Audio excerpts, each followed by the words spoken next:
मेथीची भाजी म्हटलं की कसं भाकरी, भाजी, फोडणीचा भात, कांदा, लोणचं, पापड आणि जेवण पण कसं अगदी पोट भरून आणि 2 घास जरा जास्तीचेच जातात.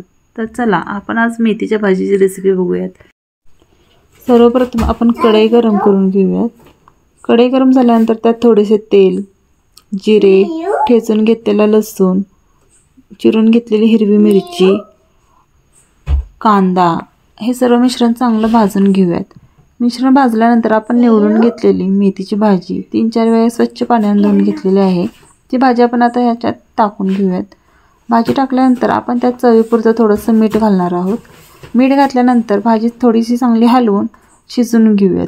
भाजी शिजल्यानंतर त्यात मी थोडंसं शेंगदाण्याचं ओबडधोबड असं एकदम बारीक पण केलेलं नाही आहे असं कूट घालून घेतलेलं आहे.